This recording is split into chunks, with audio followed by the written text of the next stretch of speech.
Louisiana beer reviews, looking at Modillion. Okay, this is from Urban South Brewing in New Orleans. I went to a tasting January 28th, and it was a, well, it was a release party is what it was. A release party, you know, where you pay for it. In other words, promotional. 6.3% alcohol, 60 IBUs, ale. But anyway, it was the release event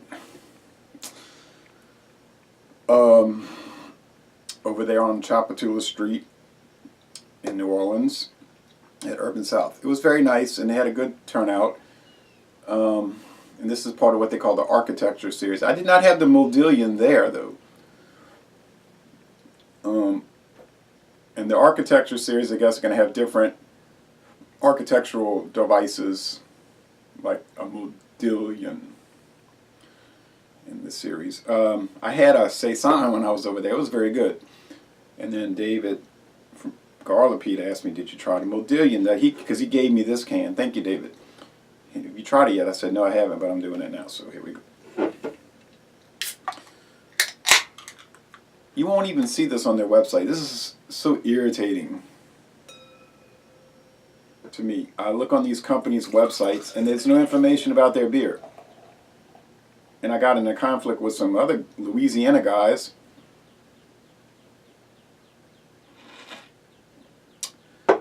In a Facebook group I'm not going to name, because they like to, you know, the same type crowd. They want to pick on everybody and make fun of everybody. And it's not a Louisiana thing, it's a worldwide thing. And because you don't brag constantly on your state's products, or you point out flaws with a product made in your home state, or whatever, I don't know. But anyway, so the complaint was about another Louisiana company, and they had no information about the beer on their website. And the guy was like, well, you could go through all these different Facebook groups and find information. And I was like, why would I do that? If the company does not have I would say just the initiative to post information about their beer, it is not incumbent upon me to go do research for the company. How hard is it? I mean, you could just type it, right? Just put printed. You don't have to put photos. I mean, it's nicer.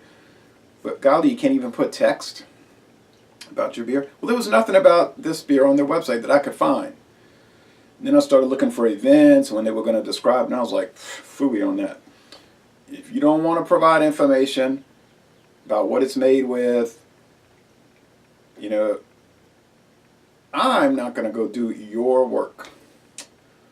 I did a cheap wine, Wild Irish Rose, and I was reluctant to do that because I knew people would say, oh no, you know, and tease me a little bit and all. But I mean, I knew what I was getting into, but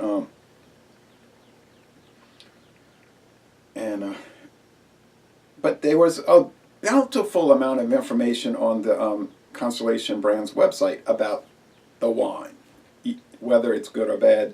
At least I could get information, okay? So I'll tell you what I know about this beer, and what I know isn't much. It's a standard can, and it's wrapped. You know these cans where it's got the adhesive wrap label, where they, you know, that kind. And then Greg's Beer Reviews, he goes, okay, 60 IBUs. I thought it must be 60 now. I couldn't find the IBU. Rapier said 6.3, and I said, I bet you it's around 60. I just said that this morning when I was setting up the page. Sure enough, 60. Okay.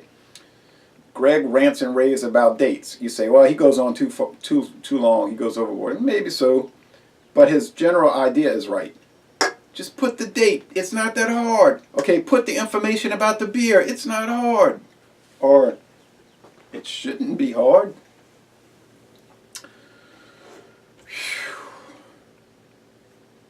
Now, this is a very thick, spongy head. I mean, it looks beautiful. And look at the appearance.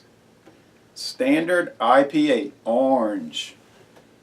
This is more orange than gold. This is straight up apricot orange, all right? It's like an orange Julius.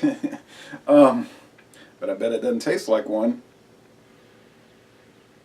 Hop resin, strong, bold hop resin. What hops? Some sort of hops. Kind of malts. Some sort of pale malts, I am assuming. Well, I see some sediment, some ascending bubbles, and then some descending little tan sediment. It's a little bit milky. Did they add something to make it milky? This I do not know.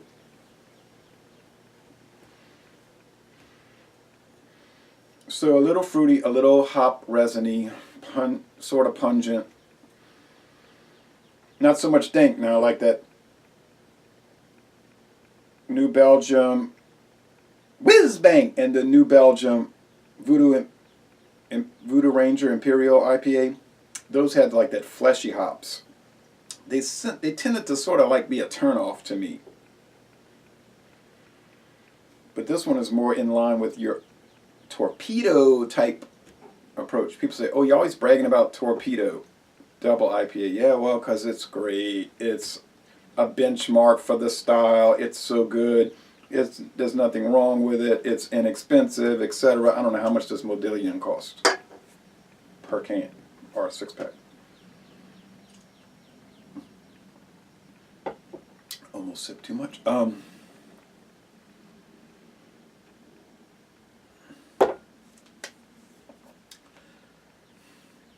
It might have come into Mathern's.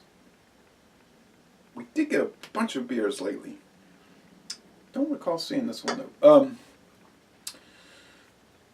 60 IBUs, it tastes just like that. Bitter, but not too bitter. Like a high level of moderate bitterness. Now I know people that I work with that would think it's so bitter. Like this guy Pablo, he says, I bought the Ghost in the Machine.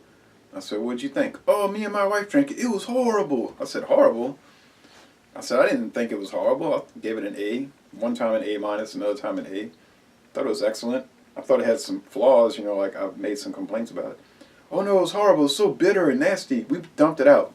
Honestly, I think that was the first IPA he ever drank. It was pretty comical. But he had his mind on that Ghost in the Machine that he wanted to try it. So, well, Pablo, and I told him about some other IPAs that he might want to deal with, but I doubt he'll do it. The body on this one is a little heavy. I would say it's really into the heavy body. It's not even medium, it's heavy body. It's a mostly dry finish. The flavor, bitter, hops, pale, white bread, little pine needle, a little flowers, you know, a little fruit. It's all very, now it's double hopped, double dry hopped. It's very traditional in the style, I think. Maybe a little more opaque than the traditional style, but we're in 2017, so maybe this would have been more like a 2007 IPA. That is another thing that I've talked about. I watch video reviews, you know, incessantly watch video reviews, and people say, oh, I was watching about Hop Slam. My only issue with that was that the name Hop Slam didn't fit what it did.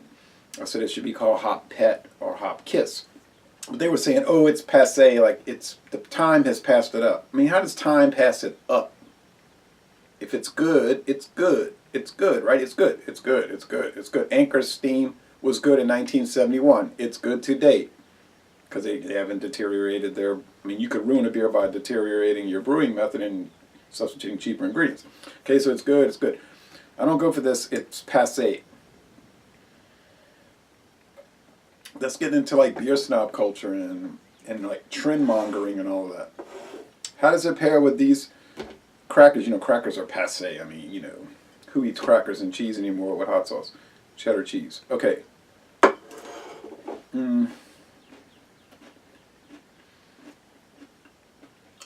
Louisiana hot sauce.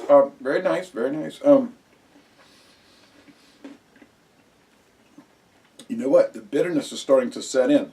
So, you know, sometimes the 60 won't translate into actual bitterness on the tongue. This 60 is a full 60. It is every international bitterness unit in play.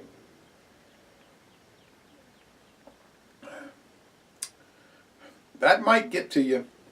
If you don't like bitter, this is not going to sit well with you, I don't think. But I like it.